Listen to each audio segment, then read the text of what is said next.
سلام زخبركم تخطاتلتنا انقع ناب چانلنا بدحان مصخم نلوم حزلكم مصيزلخو تحستو بزعبا حرشاو نطفتات اب ኤርትራ ሃገርና ዝብል ክኸውኒው ሰናይ ምክትታል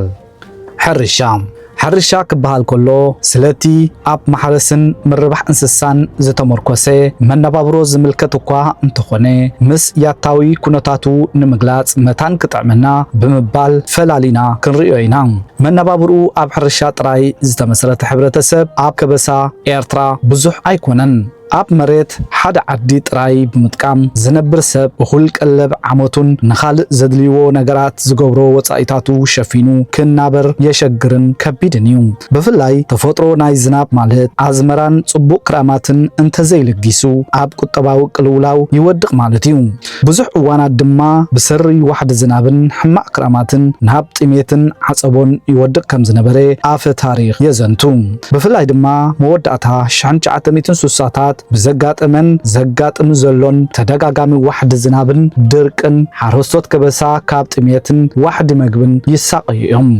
زناب وقتو حاليو انت زي زنيبو حرشا سلا زي معبل بقطتا اوتوت اخلي يوحد اب كبسا ኤርትራ دما اب ورحات ميازيان قنبوتن صبوق زناب انت دقا زنيبو صبوق ازمرا اللو نبل بسعبينو دما حرستاي كم عفون طاف حاقاي داقوسا وزتز امسلو زرعتي يزرئن يبقلن كابورها حمله كساب مسكرم انت دقا بصبوق زنيبو دما صبوق كرامات اللو نبل حرستاي كبسا دما كم سجم سرناي بالدونغوا عين عاتر كم اون مودعتا نحاسي عاتر سبره وزتز امسلو زراتي يزر حرستاي كبسا اب مفارق ورح سنه جميرو كا زناب كزنبلو زصبه انت خونه بحافشا زناب ابزا ورحي زيا دارغا ايزنبليوم كبهالي كال سلازي ورح سنه دارغا بملئتا بدرقي زتسنه كونتات ايريو زلوام نزي يوم دما ابو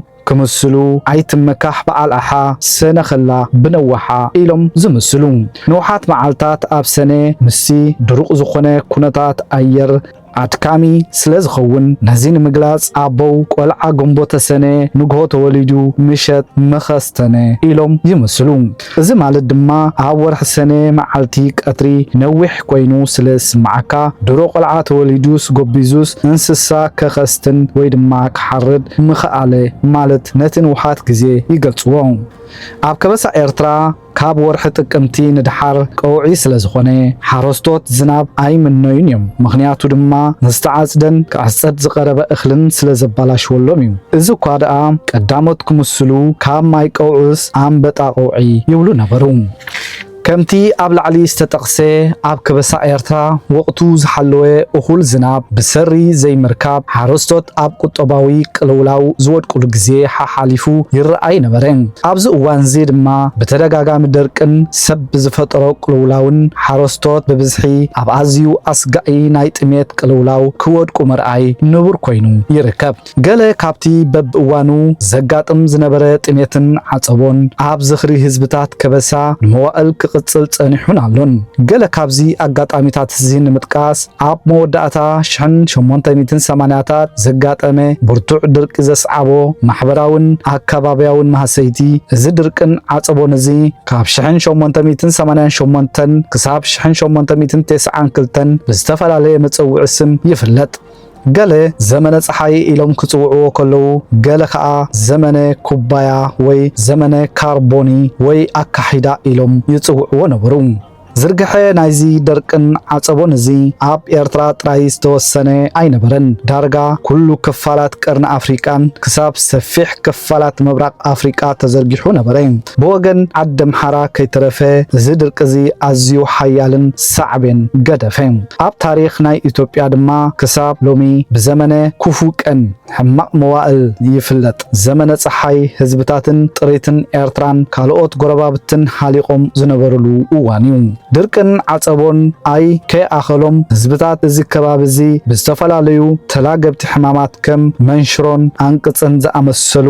حمامات تساقيومن رقيفومن ጥሪቱን بحدش عينة تلقى بحمام مالت قلحاي ببزحي رقيفن أبقل أف تاريخ كم انرخبو حمام قلحاي طليان كونه إلوم مخته هزبتات نايز كبابين مدخام زتأتاتو حماميو يبحل إذا حمام دما بوحدات طليان حزموم زموصو ناي عدي هندي ناي صعنت أفراس زتمحلالف ون يولو يوم ኣብዚ ግዜ እዚ ዳርጋ ሓደ ሲሶ ካብ ህዝቢ ኤርትራ ዝሃለቀሉ ኩነታት ምንባሩ ይዝከር ድሒር እውን ብዘበነ አካሂዳ ዝፍለጥ ብርቱዕ ጥሜትን ድርቅን አጋጢሙ ነይሩ እዚ ዘመን እዚ ወላኳ ከም ዘመነ ፀሓይ ሓያል እንተ ዘይነበረ ኣብ ታሪክ ህዝቢ ኤርትራ ሓያል ስምብራት ገዲፉ ሓሊፉ እዩ ድሕሪ እዚ ድርቅ እዚ ዝናብ ምስ ዘነበ ብዝበቆለ ናይ በረኻ ኣሕምልቲ ከም ብርናሃዮ ጊደበሉ ሓምለ አድጊ ኳኺቶን ዝርዕርዕን ብዝሑ ሰብ ካብ ሞት ድሒን እዩ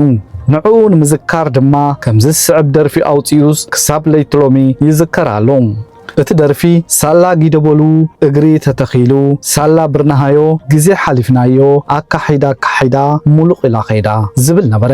ንድርቅን ዓፀቦን ንምግላጽ በብእዋኑን አጋጣሚታቱን ግጥምታቱን ምስላታትን ደርፍታትን የዘውትር ነበረ ንኣብነት ነዚ ናይ ጥሜት አጋጣሚታት ንምግላጽ እኽሊ በደለኛ ዓድኻ ዘልቅቕ ብዘይዳኛ በማለት ይመስሉ ነበሩ በተመሳሳሊ እኽሊ ጎበዝ ከደ ንዓኻ ክደሊ እንዳተባህለ ይድረፍ ነበረ ከምዙን ከምዚ ስዕብ እንዳተባህለ ይድረፍ ነበረ እኽሊ ደቂቕ አንተ እኽሊ ደቂቕ ብዘይዳኛ ዓድኻ ዘልቅቕ ብዘይ በትሪ ዳንጋኻ ዘሕቅቕ ካልእ ሓደ አዲኡ ብጥሜት ዝሞተኦ ሰብኣይ ዘመን ምስ ሓለፈሉ ዘመነ ጽጋብ ምስ ኮነን እንጀራ ኣብ ኢዱ ሒዙ ከምዚ ዝስዕብ ክብል አልቀሰ ሓመር ፈረስ ናይ ባሻይ ደንገዘ ጮማ ስጋ መብልዒኡ ኣዋዘ እኖይ ንዕነ ቀታሊኽን ሒዘ ክብል አልቀሰ ይበሃል ከም ምሳሌ ደኣ ጠቂስና እምበር በብእዋኑ ድርቅን ጥሜትን የጋጥም መንባሩ ታሪክ ዝመስክሮ ኩነት እዩ ብተወሳኺ አንበጣን ካልእ ዓይነት ባልዕ ዘራእትን እውን ብቐጻሊ ሓደጋታት የስዕቡ ነይሮም እዮም ንኣብነት ብኣንበጣ በዓለ ማርያም ዝፍለጥ ኣብ 1926 ብግዜ ቀውዕ ዘጋጠመ ተርእዮ እውን ይዝንቶ እዩ ኣብቲ ግዜቲ አንበጣ ዳርጋ ኣብ ሓደ መዓልቲ ሃገር በሃገሩ ወሪሩ ንሓረስታይ ጥራሕ ኢዱ ዘትረፈሉ እዋን እዩ ነይሩ ነዚ ናይ አንበጣ ተጻብኦታትን ጸገማትን ንምግላጹን ብዙሕ ተገጢሙን ተባሂሉን እዩ ንኣብነት ኩብኩብታ ማለት ኣብ ምንፋር ዘይበጽሐ ውላድ አንበጣ ብዝሒ ተጫጭሑ እሞ ኣብ መሬት ተዘርጊሑ ዘራእቲ ከጥፍእ ምጀመረ ሓረስቶት ጨዓን ካልእ ዓይነት ኣሻኽ ኣግራብን በመጥቃም ይጭፍጭፍሉ ኣብ ዝነበሩሉ እዋን እቲ ዝተጨፍጨፈ ኩብኩብታ ከምዚ ስዕብ እንዳበለ ኣእወየ በማለት ይትርትሩ ወይለየ ብዘይ ዕርቂ ብዘይ ሽማግሌ ብዘይ ፍርዲ ብዘይ ምግልጋለ ይግረፍ ኣለኹ ብጫዓ ገይረ ኣቦይ ንኣንበጣ ማለት እዩ እንተ ዝርእስ እንታይ መገበረ ብሓዘን ግዲ ኩቁለ መሓደረ ኣነስ እንተሞትኩ ሓደ ቆልዓ ኣቦ እንጋ ሴኒ ዝረድእ ብሻዓ ንኣይስ ቅተሉ ቆልዓ ቆልዓ ኣቦይ እንተመጸግዳ ቡጉሓ ጨዓ ቆልዓኽን ሒዝክን ከይትነብዓ ተስካር ከይትስእና ከሎ መርዓ ይበሃል ንመረ እዞም ዝተጠቕሱ ቅድሚ ካልኣይ ኩናት ዓለም ዘጋጠሙ ተርእዮታት እዮም ብድሕሪኡ እውን ብግዜ እንግሊዝን ብግዜ ፌደሬሽንን ብግዜ ሃይለ ስላሰን ተመሳሰልቲ ናይ ድርቅን ጥሜትን እዋናት ከም ዝነበሩ ጉሁድ እዩ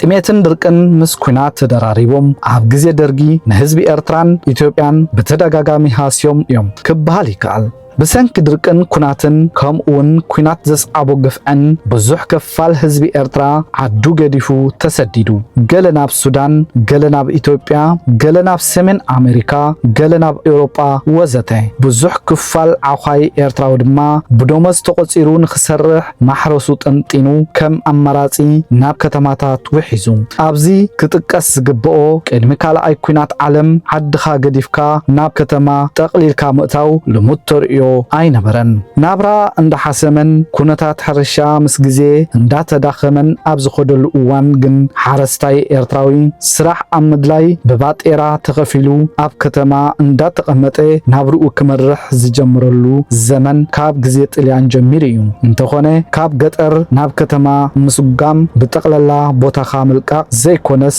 ኣብ ናይ